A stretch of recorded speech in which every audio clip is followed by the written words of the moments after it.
Petrowski called out Bo Nickel. What do you think of that call out? I think it's a good call out. Great call out.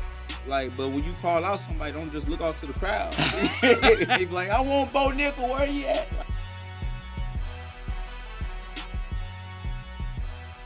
What up, y'all? Welcome to another episode of the Brick Brother Podcast.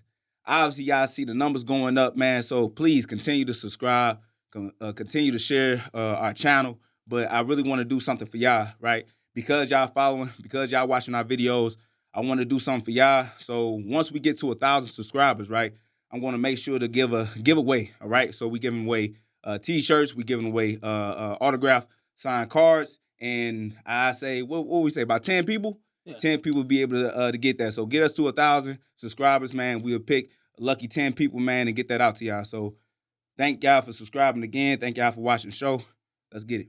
All right. A little late in the news cycle, but we had a championship fight. Two of them, in fact. I can't be here. No, I can't be here. I gotta give him his props. Mm-hmm. I gotta give him his credit. Can't double down. Can't triple down. Can't do any of that. Your boy Drake is Du Plessis, right? Middleweight champion of the world. Yeah. Another a title defense. Your thoughts, views, opinions? He did it again. He did it again, bro. I feel like in this fight, it's nothing that he changed from the first one, right? He just went after Sean. I thought that Strickland, man, should have made some changes, should have made some adjustments in those fights, but he didn't, bro. And you seen Du Plessis, man, he put that pressure on him, and it looked like Du Plessis, boy, was trying to take my man head off, right? Ended up breaking Strickland's nose. Just came at him, just full throttle, and really got busy with Sean, And I really feel like, Du Plessis, he is a problem, and he is going to be difficult for a lot of guys at the 185 division, and obviously because we see that he a champ right now. I do feel like eventually his time will come, but right now, I just don't see a lot of guys beating him. I just got to shut up. If you watch from your channel, mm-hmm. then Brick Brothers, we create our own channel. I've spoke about Du Plessis many times. I was confused. Now I'm starting to understand a little bit. Right. But no, all jokes aside, I give him credit. I will say that's the best version of Drake I've ever seen. He looked a lot more steady on his feet. He looked a lot more patient. If I'm just being honest, he had Sean's number. It wasn't, I don't think Sean fought bad at all. I think Drake has fought good. This is the first fight that I've seen from Drake Du Plessis where I was like, oh, okay, now I understand why he's champion. He looked really good. Like, I have nothing to say. Like, his combinations, he was smart. He wasn't tripping over his feet. He was looking at his opponent. he crossed his feet a couple times, bro. But no, he still looked great, though. He was patient. He was fighting on the jab. There's obviously some stuff that I don't understand. But I don't want to nitpick because I want to give him his flowers. If I can come here and I could talk about the things negatively that somebody does, I have to give him the credit. Sean likes to fight in that Philly show. He was coming over with kicks over the top, and I think that was a strategy that he used because he knew Sean wouldn't really be able to defend them very well. So he kept throwing a high kick over and over again. Usually, I don't think throwing 3 high kicks in a row to the same side is probably the smartest thing to do. But Sean obviously couldn't defend him, so he did a lot of smart things. He fought behind his jab. He moved well. He mixed in some takedowns, even though he couldn't get him. I was impressed. Yeah. I shut up. No. even over that Hamza fight. The Hamza. I think that's gonna happen. No. We gonna get there. But regardless, I will say that particular night he looked like the best middleweight in the world, and I fully understand why he's champ, especially with Izzy losing to Nasruddin. Mm-hmm. It is what it is. Okay, I got you. I'm rocking with that. And then you got the other title fight. I gotta come here and I gotta give credit. Weili Zhang. Not that I really doubted her. I had Tatiana picked because I saw her having trouble.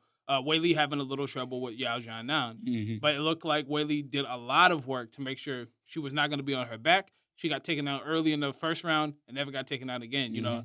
I think experience did play a huge factor. You can see that Weili really is a champion and mentally prepared to go into those deep waters. And Tatiana looked a little shell shocked when the fight got a little rough for her. Yeah. I mean, for real, you got to give Zhang Weili all the credit in the world because she been standing on business for a good minute, right? The last person to beat her was who? Rose, right? Rose, you know what I mean? And I feel like that just woke up a beast in her because it's not only what we see in the fights, right? And what she did to Carla Esparza was just nasty work. But I feel like, like you said before, even when you see her in tough positions, bro, it don't stop that dog in her, right? She continues to come forward. She continues to throw them good combinations. But you got to realize she got a whole nation providing for her, boy. Like with her being the first Chinese champion, bro, I feel like she got a lot of resources, man, that she can depend on in order for her to remain one of the best in the world. And that's what a lot of people forget about, Like when it comes to this training and when it comes to eating the right things and when it comes to, having the best coaches around you, like she has all those things. I don't think Tatiana got the same thing in Vegas. I'm just keeping it a buck, right? But she is a very talented girl. And I feel like you said before, like the experience kind of got in the way. I think experience played a large factor. When you're as good as Weili Zhang is, and you have that mentality, it's going to be tough to beat. Tatiana's kind of ran through most of her opponents. She has a major wrestling advantage, a major grappling advantage. Even my opinion, going for the sub early, which I think speaks to her wanting to be a finisher and wanting to take the belt from Weili and not want to just grab and hold. But against somebody as experienced as Weili, obviously getting that top control time and landing damage, and in jiu-jitsu, I always say position over submission. She rushed that position, in my opinion, to get a sub. And, I think that played a large factor. So those little small miscues and mistakes, but obviously Weili being game enough to expose, the things that she did wrong. So I was thoroughly impressed, like I always am with Weili. But, I thought the grappling would have given her more trouble. But I got to give credit. Most definitely. Challengers are, 0-4 this year. So Yeah.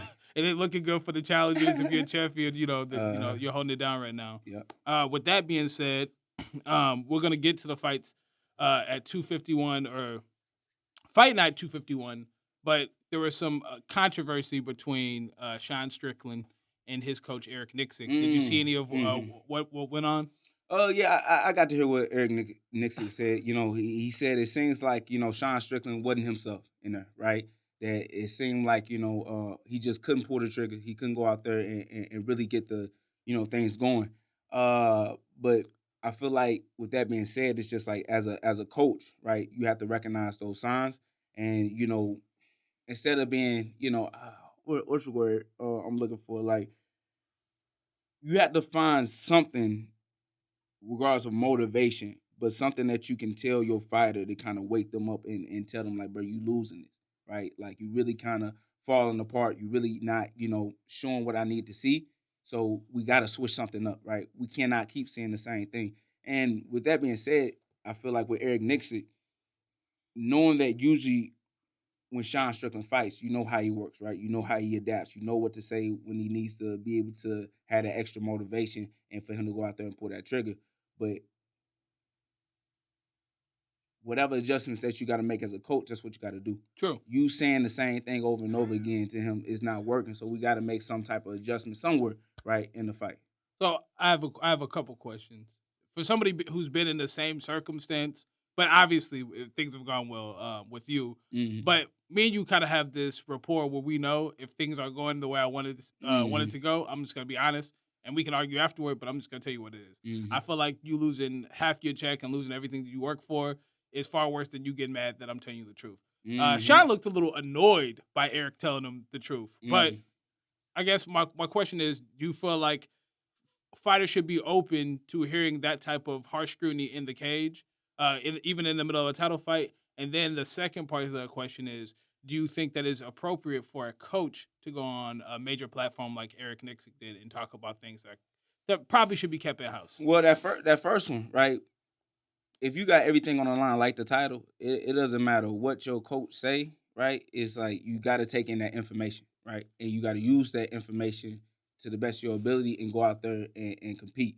Because if you are losing, if you are behind on the scorecards and your coach is keeping it a buck with you, right? Listen to that. Don't get frustrated. Don't be upset, right? Because they telling you exactly what you need to hear in order for you to try to get this win, right? So I believe whatever a coach got to do to wake their fight up, that's what they got to do, right? No matter what that is. But the second part, right? I really do think that coaches need to keep it in-house, right? But I feel like just with the dynamics of Extreme, they kind of open with everything.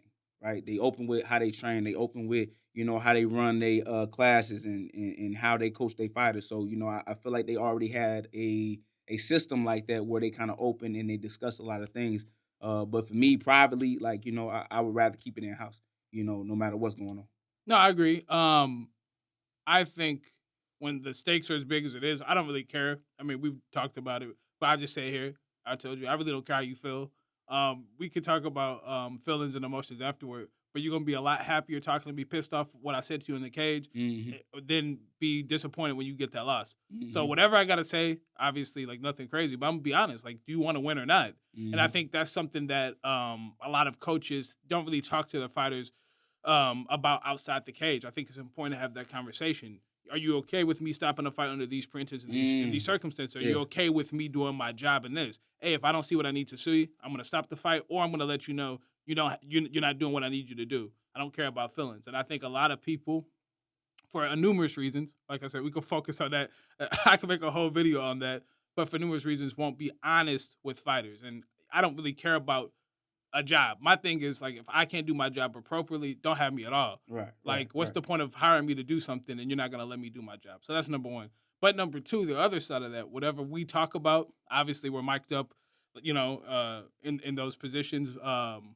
So obviously, what I say will be televised or be aired, or somebody will have record of it. But I wouldn't go to any major platform, Ari Hawani or anyone, and talk about what we discussed, before or after or whatever. Right. I think that's probably. I mean, like, if that's how y'all get down, that's how y'all get down. I get it. But I get it. I see that Eric Nixon been taking a lot of backlash because of it, though, right? And dealing with a fighter like Sean Strickland, who's so massive, he got so many other, crazy fans and all this other stuff, and like, can I agree with that situation? Not for real. But at the end of the day, it's just like, bro, why attack, somebody that's trying to help this man progress in his career? And he not lying. Like, he a coach. Like, he wants to, he's a good coach, very good coach. Great coach, right? Yeah. But he wants to train world champions, right? And if he sees his fighter don't have that same type of hunger, you know what I mean? Well, you could work with somebody else, I agree with that as well. But, conversation like that, I feel like personally should be just talked to the fighter. It doesn't have to be open like that. For sure. I understand that. And I think that, part of that is on Sean too. He's such a, and I can't say it's fake, but it's such a character. And what I mean by character, he's so enticing and he's larger than life and he's ostentatious in a certain extent with his personality. So I think sometimes you as, somebody who's around somebody, you try to magnify that. But I feel like there's just a line and they know each other. He said they're still friends and they're still close, but probably something I wouldn't do. Moving on, so to the fights that we had last night, we had Jared Cannonier versus Gregory Rodriguez. What a fight! What did you see? For me, Killer Gorilla, bro. He's a monster, bro. You see that he had a difficult first round, right? Got dropped twice? Twice in the first round. Twice in the first round. And you seen, RoboCop, able to put some good hands on him. But it's just the determination, man, the resilience of Jared Cannonier. Like, I feel like for him, he's just a nonstop, fighter that always, I feel like it just has the constant mindset to never quit, right? And with that being said, it's just like Jared Cannonier is always going to be a problem, for people, no matter who you line them up with, right? So even though RoboCop wasn't, ranked, RoboCop was on a good win streak, Oh, he's a monster. He's a monster too, right? But coming up on a good win streak, trying to make a name for himself. And, I'm talking about Killer Gorilla, man, got that boy up out of there in the fourth round, and really hurt him. And you can hear Jared Cannonier, whoever his coach is, right, was like, hey, bro, he changed. You know what I'm saying? He's not the same fighter. And, Killer Gorilla listened to that and got Buddy up out of there. So, congratulations to Jared Cannonier, man. I think he really a problem still. You know what was crazy? When I was watching the fight just from the beginning, and obviously I've watched Greg Rodriguez fight multiple times. Monster, really good grappler. Striking has come along a bit too. A lot of power.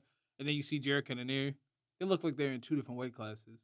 It was just insane because Jared Cannonier used to fight at 205 in the heavyweight, and he just looked so much larger than him. I was like, oh my God. But the fight went kind of how I expected it.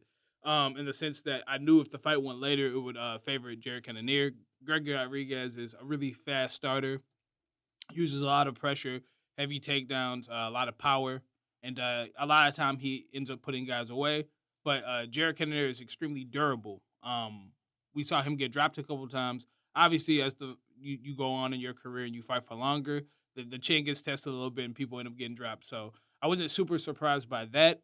What I was ultimately surprised by was Cannonier. It looked like in the beginning he was having a hard time finding his reach. He was trying to fight from the outside. He wasn't really able to get inside and do what he does best, use his hands and his setups for his strikes. And Greg Rodriguez was outstriking him. I didn't see that happening. I thought maybe Cannonier could get countered, but Rodriguez was taking it to him in the early beginning, was giving him a lot of trouble, a lot of problems. But as that fight went on, as pace became a factor, RoboCop slowed down, and Cannonier obviously consummate professional and just kept going, kept pressing. Honestly, I thought the fight was over at the end of the third round. If I was Henry Hoof, I would have told him immediately, Right. You show me something very quickly, or else I'm going to throw in the towel. Right. Because I'm not even lying. I saw it, and I'm literally watching the fights by myself, and I said they probably should stop that fight for RoboCop. Mm-hmm. They say I say he's gonna get knocked out. Right. Because that elbow was nasty that he hit him with, right? But when he got up, you could just tell he didn't know where he was at. No, he didn't know what side of the corner he was walking on. And I don't want to pick on Henry because like obviously a tough place to be. It's like get your head up. I would have asked him, like you know. Did. No, he said you still here. He asked him. But that ain't it, man. He said you still with me, Robo. And that's the sad part because Robo didn't look at him. Yeah, right. But regardless, no, you're right. You got to protect your fight at the end of the day. Look, it's probably a point that I make too much, but I just think it's virtually unheard of in MMA. Like nobody does that. Like Joe Frazier, regardless of the outcome, his coach stepped in and said, hey, I'm gonna throw in this towel. Whatever happens. I see men down the ring. Whatever. I think that there are so many coaches who are afraid to say like, well, you got to show me something. 5 seconds. Because I feel like it wasn't even a fight in the fourth round. No, it wasn't. He just got teed off on and knocked out. Yeah, in 30 seconds. It was literally no point. Mm-hmm. I could have had the same conversation with you, but like, hey, you got it. Do you really want to be here? It's okay. I'll stop it. I'll take this one. Mm-hmm. Because I think that's really the ultimate, the real reason why fighters don't take that option because they know it's going to be on them. They feel like all the embarrassment, the shame, are you a quitter, this and that. Of course, it's a main event, but I feel like RoboCop was pretty much saved by the bell. 100%. And he couldn't turn it back on. There was no point. What were you gonna say though? No, you fine. You said it all. But what you saying, like you gotta protect your fighter, right? And with that being said, you gotta understand the body language of your fighter. If you've been training with them for so long, right, and you know who they are, you know that they tough, right? It's just like understand that your guy's hurt, right? Like I said, it's not that you said, hey, like you still want to be here and got to answer. Like he didn't look at you, right? He didn't give you like enough confidence. Like he still got his head down. Like listen to the body language, bro, and go on about that business. Because like you said, us fighters, we willing to go out there and die, right? But you don't have a situation where, unfortunately, you have a real situation that occurs because a fighter don't know how to quit, right? A fighter don't know how to sit down and stay on the stool. So there is a lot of criticism in that because nowhere in MMA do you see a lot of guys, throwing the towel for their fighters, right? Except for the time, we was beating up on Coke, right? Chill tried to save, but the doctor got it. The doctor had it under control. But in seriously, like I think that should be more of a regular thing, right? Because we see a lot of guys getting hurt and getting busy, right? And taking unnecessary damage, man. That's really taking years off of their career. No, I agree. RoboCop didn't land one punch in that 30-second fourth round. It was pointless. I knew he was done, and I feel like it just has to be explicit, not a sort of like, are you there? Like I'm gonna be like, hey, do you want to fight? Are you here? What are we doing right now? Are you capable of winning this fight? If I ain't have no whole conversation, if you're not like, and it's just a conversation. I feel like it's a point that I drive home a lot, but it's just important. It's not it's not the worst thing in the world. Fighters lose every day. I'm gonna say this: if a fighter is on autopilot, that's a bad thing. You know what I'm saying? I know exactly. They there, but they ain't there. You know what I'm saying? Shit. But credit to Jared Cannonier. I want to give him his credit in this victory because he fought fantastic. At the age, I want to say he's 40 years old, still beating level 40, crazy. Still beating world-class world-class fighters. Even though it's not a number by Gregory Rodriguez's name, I think he give a lot of guys in the top 15 trouble. And then just a badass for taking the fight in general. Mm-hmm. Obviously, what a big deal is to keep that ranking by your name and fighting ranked guys. With that being said, what do you do with Jared Cannonier? He's ranked number 7. He said 4 of the 6 guys ahead of him have already beaten him. Mm-hmm. Would you do a rematch with Robert Whittaker? What fight would you do for Jared Cannonier? I think whatever little rematch is appropriate, right? I feel like the ones that have lost, like a Izzy, like a Robert Whitaker, I think those are perfect matchups because it put Jared back into the conversation, right? If he gets a win, and even though he has lost to a lot of those top guys, bro, he got busy with everybody, right? Like True. those were all close fights. You know what I mean? He never really got dominated by anybody. So I really feel like having one of those pretty much a comeback fight, right, in a rematch. Not something that you recently lost, like a Kyle, but Izzy or Robert Whitaker, I think would be perfect for Jerry Cannonier right now. And it'll put him back into that conversation. No, I agree. I think him and Izzy's fun. I don't know if Israel Adesanya wants to come back right away. Talked about just helping his teammates, but I think him and Robert Whitaker makes a lot of sense. Mm-hmm. That was the fight where Robert broke Jared's arm with the kick. Mm-hmm. And he still got busy with Robert. Right? So yeah. I think you could do that fight, and both of them are in a stage where the fight makes sense. But I feel like for me, Jared Cannonier, man, like when you look at his resume, bro, he ain't duck nobody. About everybody. He ain't duck no smoke, bro. And I don't know if people remember when he said, bro, like, hey, I'm glad I got this win, but I'm broke right now. I hope that ain't the same situation with because I think it's been 8 main events back to back, right? So every fight that he been in been a main event, spot. I feel like Cannonier should be one of the highest paid, just in my personal opinion, in the middleweight division, even if he ain't got no strap, right? Because of the type of performances that he put on, bro, it's just killer events, and there's not one fight that I feel like I'm thinking of that was born, all exciting, all worthy of being on the main event slot. So, man, I really hope, man, my man really getting the paper that he deserved, man, because I feel like, bro, even without a strap, man, he's still one of the top 185 fighters, man. I feel like of this era. Oh, definitely. I mean, I think he would match up well with anybody from any era as far as 185 goes. So, shout out to Jared Cannonier. Great performance last night. In the co-main event, we had Yusuf Zalal take on Calvin Kattar. Were you surprised by the outcome of that fight, or what'd you think? I don't know, man. I ain't put much thought into that fight. I ain't watch much of that one. But I heard my buddy said, somebody was out there greasing. Somebody had that Vaseline on him. But just knowing about homeboys, that's good that he got this win over Kattar. So I think that puts him in the conversation. And now he ranked, right? He should be. Monday he should be ranked. All right, then. So he should be ranked. So, congratulations for him getting that win. But I ain't watched much of that fight. No, I got you. Yusuf did a really good job. He moved really well.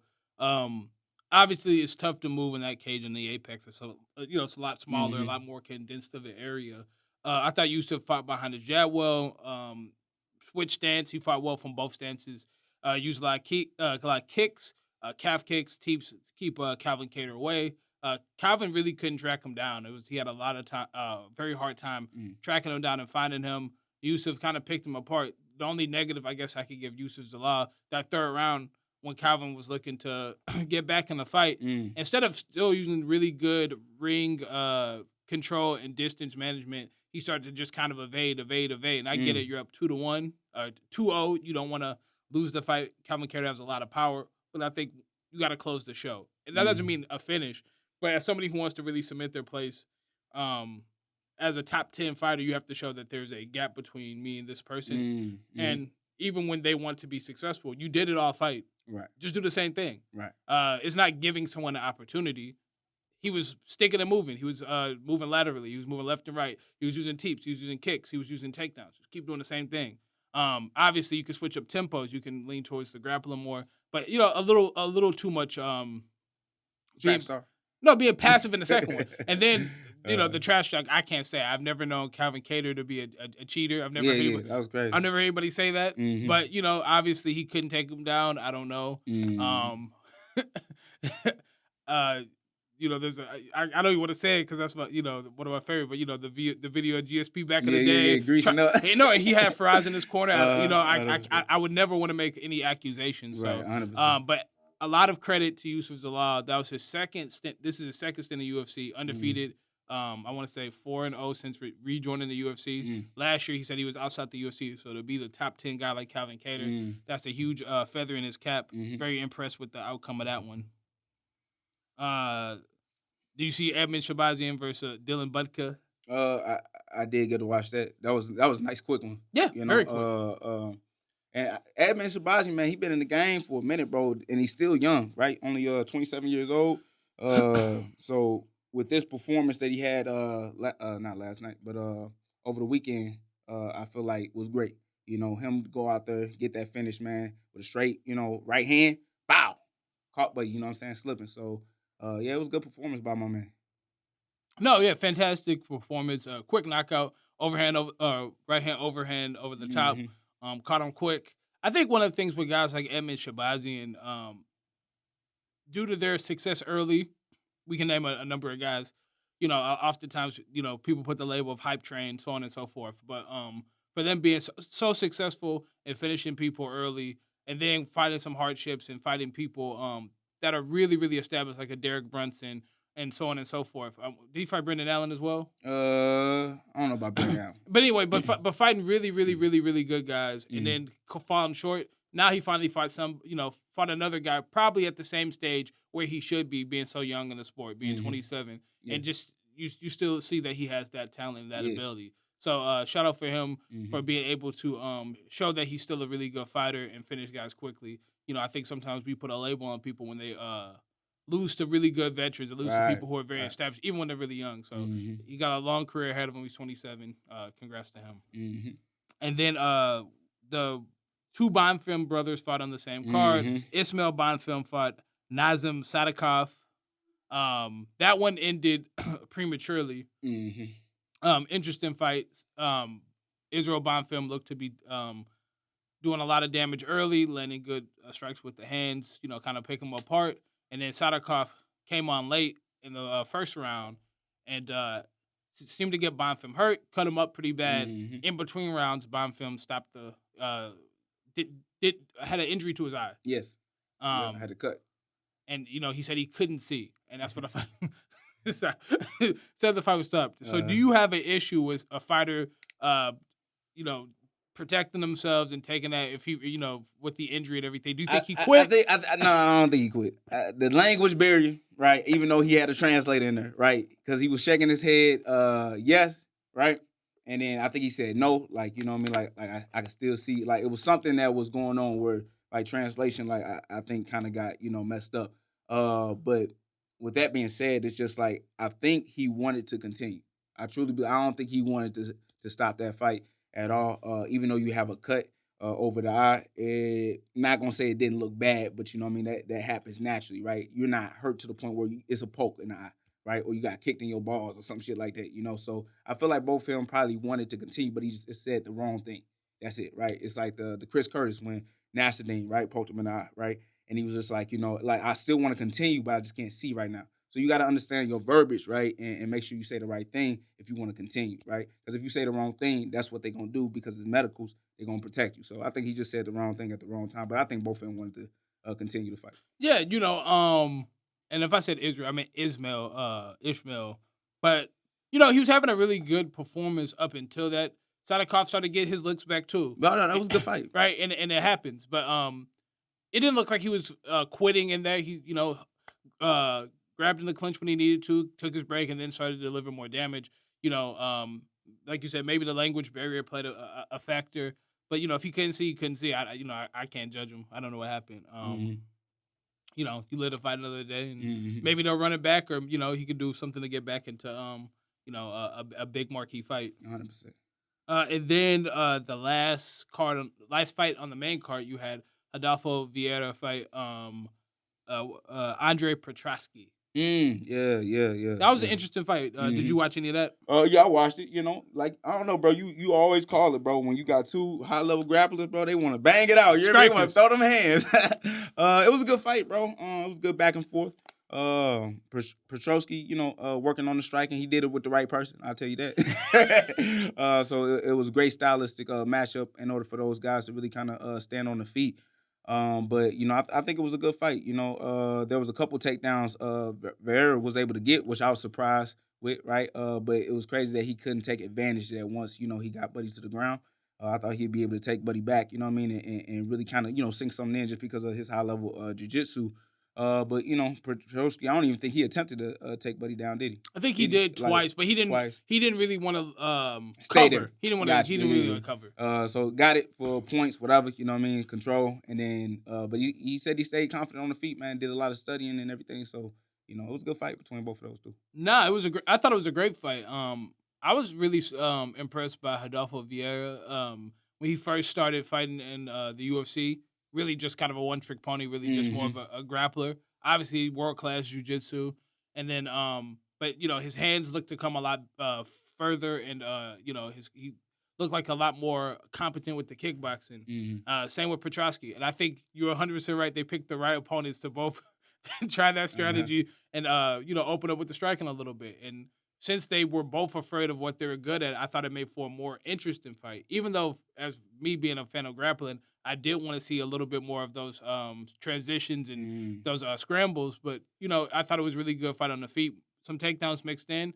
I wasn't really surprised by Vieira having that trouble with the grappling. Petrosky's a really strong wrestler, and he has good jiu-jitsu himself, so I figured he would have a hard time staying on top. Sometimes Petrosky and Vieira have a hard time managing their tank, and that fighting at a pace. They both find their pace. They're able to not get tired, and I think both fighters improved their stock that last night. Okay. So I was impressed. Andre Petrosky called out Bo Nickel. What do you think of that call out? I think it's a good call out. Great call out. But when you call out somebody, don't just look out to the crowd. They be like, I want Bo Nickel. Where he at? Like, look in the camera, bro, and really call out that fighter that you want. But other than that, I think it's a good call out. I feel like for me, Bo Nickel then already fought somebody like a Paul Craig, which, now he just going to level up. But I feel like that would be a good matchup between those two, though, at the end of the day. Yeah, I think so, too. I think it's an interesting matchup because Cody Brundage has some wrestling. We saw him stop a takedown of Bo Nickel, and Petrosky, I think, wrestled at a pretty high level and just showed himself to be a really good MMA wrestler and grappler. I think Bo, might have to strike a little bit in that fight. And against somebody as durable and has fought a long time like Petrosky, I think that'd be interesting. I think Bo Nickel probably could pass the test, but Petrosky's no slouch. Right. Many finishes himself, a lot of power in his hands. He has a really good choke, so I'd be really interested to see how that fight went. Oh, yeah, so finishing up on that card, you had Chaos Williams fight Gabriel Bonfim, the other Bonfim brother. Unfortunately, did not go Chaos's way, but, I know that's your boy, so you want to show him some love and, just kind of, Well, like I tell people all the time, especially when the fight is close, right, and you got short time, you trying to survive, right? Warriors don't tap, and unfortunately, he fell on the shield, and it just is what it is. But he put up a good fight. Him and both them, I think they were both trying to. Chaos had already gotten a win, but I think both them was, trying to come back to get a win, right? Get back on the winning streak. So it was going to be a motivated both them, which is a very talented fighter in himself as well. So with that being said, it's just like I'm glad K went out there. Really put on, some good hands. I feel like the only problem and the only negative, right, was that reaching, anytime both of them would, have him on the ground, he reaching for the head and stuff like that. And I really feel like that was the, unfortunately, the nail that, sealed the casket, right? And that's how both of them was able to get the win. But just little things and little adjustments I feel like Chaos can make, man, and he'll be back in there. Yeah, no, Chaos Williams, he had a really long layoff. Probably about a year since his last fight, and he took a real tough fight to come back to. Obviously, Gabriel Bonfim, I think he had some fights where he fell a little short, but still not an easy opponent. So you just got to give him credit for getting back in there, not looking for an easy fight, a tune-up fight to get back in there. And there's no shame in getting submitted. Didn't tap. Fought hard. It was interesting. Both of those guys are finishers. I think most people probably expected one way or another for one fighter to get finished. It just sometimes happens. You're the guy who gets finished. So shout out to Chaos for that fight. And then you had your girl Angela Hill. I missed a majority of that, but yeah, I heard she got the win though. She fought Katlyn Vieira. I forgot who she fought, but no, I watched the whole fight. It was interesting. Angela Hill won a split decision. I don't know if that's her first one. But I know she probably lost about 6 or 7 of them in the crib. Yeah, anytime she in a close fight, man, and they go to a decision, man, it's sad that, they always run with the other girl. But now, congratulations to Angela Hill, man. I wish I didn't miss the fight, man. I got to run it back on ESPN Plus. No, she had a good fight. The first round, it was all Angela. Second round, Katlyn kind of made it a close fight, and Angela dug deep and kept doing it. Like I said, for me, for watching so many of Angela's fights, and watching her lose so many close split decisions. I didn't know who won. I'm not gonna lie, it was extremely close, but I was like, Angela deserves one. You know, because I've seen some of the other ones, and I was sure Angela won. 100%. So I'm like, if she could just get one of them, come Right, on, like right, there's gotta be a right, conspiracy right. if she doesn't win this one. So I was just happy to Put see a her little bag on it. happy to see her win one. That's what's up. Yeah. All right, so just some random topics, things to talk about. Did you see that Usyk spoke about Alex Pereira? I guess Alex Pereira made some comments, and he said that he would be willing to fight Alex Pereira under the right circumstances. I'm assuming boxing. Would you be interested in that fight? All I gotta say is Sham, bro. That it's crazy that you such a big star and you only did a sport for about 4 years, and now you got crossover. You know what I'm saying? Potential with guys, world champions like Usyk, calling you out, right, and putting your name out there. But would I be interested in seeing it? Yeah, why not, bro? It's the entertainment business. It'd be very interesting to see because you seen, Alex Pereira, man, he going all across the globe, man. He training, with all type of guys from Korea, bro, to Vegas, man, and he sparring dudes in Miami, bro. Like, so he ended up putting in that work, and it seemed like he's really focused on the stand up game and focused on the boxing. So with that being said, I think it'd be fun to watch. Why not? No, I think it'd be interesting. Power is the great equalizer, obviously. Right. Usyk has been able to beat so many high level guys and beating Tyson Fury 2 times, which that speaks volumes in itself. Like I don't think. Do you think it would be competitive? You think it'd be a good boxing match? If I'm keeping it a buck, it probably won't, bro.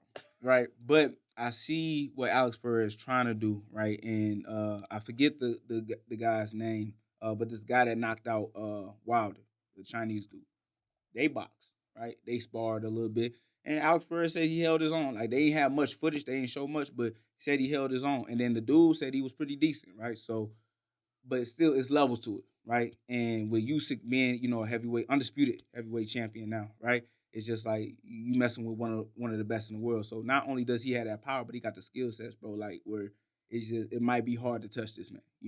He got a great jab, man. He got good footwork and he got good pressure as well. You know what I mean? Where if you stand right in front of him, which you already know, Shama, that's what he do, right? He a stone. That's in boxing. That's equals disaster. You know what I mean? Just standing right in front of a heavyweight. But I think for me, it'd be a fun fight to watch at the end of the day. But I don't think it'd be close. I'd be entertained, and what I will say is I never say never because you had Francis Ngannou go out there and give Tyson Fury one hell of a fight, and I would have put my life savings if I bet on Tyson Fury. Whatever the line was, minus 5,000, I would have been like, whatever. This is just easy. This is easy money. I got you. Yeah. And a lot of people thought Francis won. It was extremely close. It was. And not to dog my man, because I love Francis, bro, and it's incredible what he did with Tyson Fury, but we already know Tyson wouldn't take that shit. Like we know, bro. Like we know this, bro. But Usyk might not take Alex Pereira seriously. I don't think he seems to be more fun. I get it. I get it. You know what I'm saying? Like, but it's one of those things where it's like if if I call Reggie right now and I pass him in, I can just hear it. Pereira ain't be no damn Usyk. Like I can hear him right now.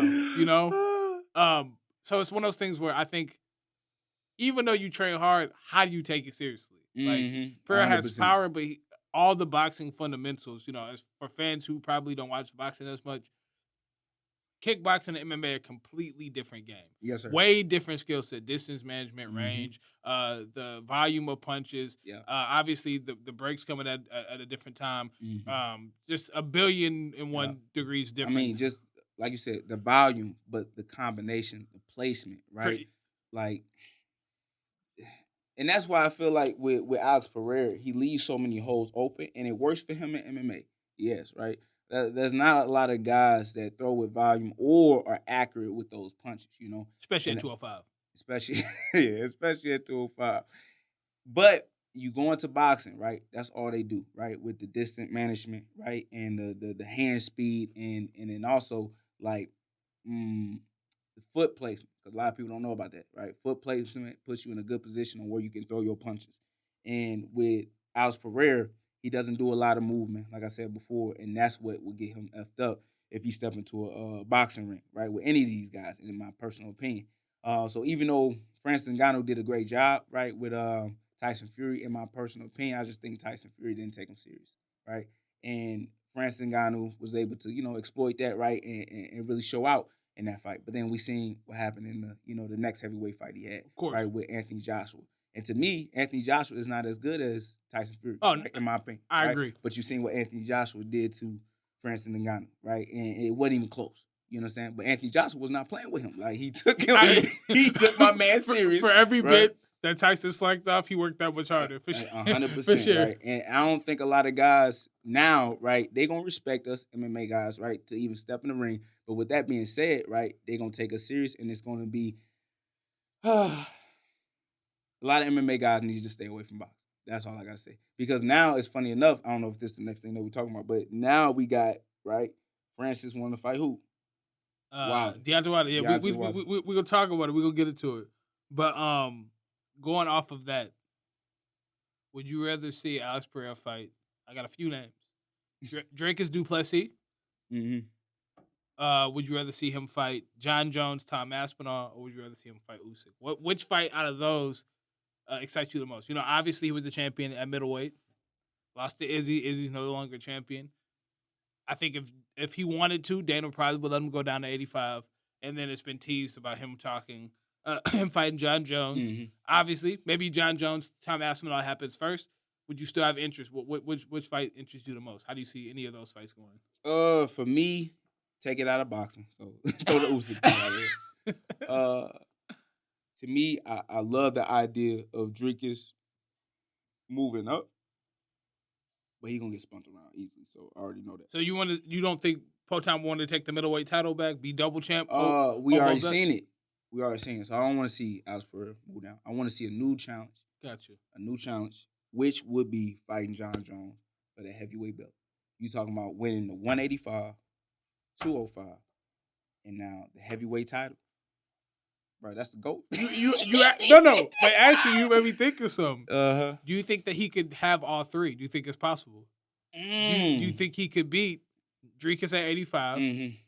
Do you think he could beat Ankalaev? Mm-hmm. And then let's just say he beats Ankalaev. That fight's in a few weeks. I got you. Then beat Tom Aspinall at John Jones. Do you see a world where that happens? Oh, that Chama magic, whatever, dark magic. It could happen, bro, Sean. Very possible, bro. For me, if I'm keeping it a buck, right? As much as that'd be crazy to see that, I just don't think it's gonna happen, right? Because at 185, I'm giving it to Dricus. I ain't gonna lie. I'm at 185. I'm giving it to Dricus, right? Me too. I ran out of my Dricus. 100%, right? Yeah. But if Dricus moves up and fight him at 205, I just don't think it'd be a good look for him. Only because, yet again, that size, Alex Pereira doesn't have to drain himself all the way down with that extra weight to get down to 185. But I can see my man, Alex Pereira, moving up at heavyweight and doing something. Only because that's a natural way for him too, bro. Like, he's big. He's a big guy. Very even with big him being next to John Jones, he didn't look little, right? But styles makes fights, and that'd be a hard task for Alex Pereira to deal with when you're talking about either John Jones or Tom Aspinall. But do I think he could take all three of them?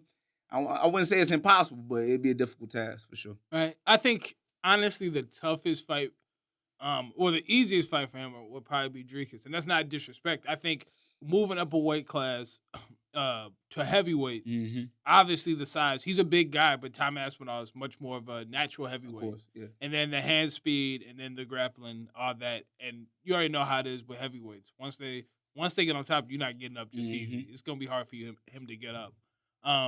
So I think that'd be the toughest road for him. I think, obviously, John Jones is probably going to grapple him. Ain't no problem. For sure. John is not going to fight the fight that everybody else has fought. He's going to do what he does best, and where Pereira has the biggest question mark, and see if he can exploit, the gap in, a lifetime of grappling versus some guy who is a really proficient, beyond proficient, exemplary kickboxer with a lot of power. And then I think the one fight that I would be most intrigued in would be him and Dricus. Obviously, I think I've run out of my picks away from Dricus. So I'm taking Dricus over anybody. I don't care. Bilal Muhammad, Islam Makhachev, whoever they talk about him going against. Until I see him lose, I can't pick against him. But I think that would be the most interesting fight out of the bunch. For him to beat Izzy the way he did, obviously, Dricus doesn't always have the most sound defense. He did against Strickland. Look great. Strickland didn't even land a lot of volume. So, but if Pereira lands one, it's a game changer. Oh, boy, it's a whole game changer. So I would just game over, damn.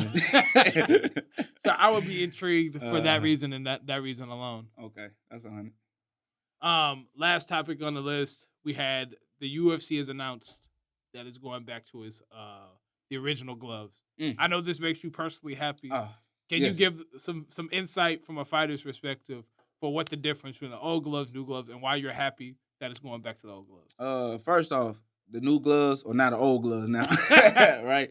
Bro, I feel like the material on it, bro, it didn't protect the hands as much, right? So that's why you're seeing more injuries with the hands, right? And you're seeing more guys not really kind of like hitting with as much power as they can because they didn't want to break the hand. So with the old gloves coming back, right?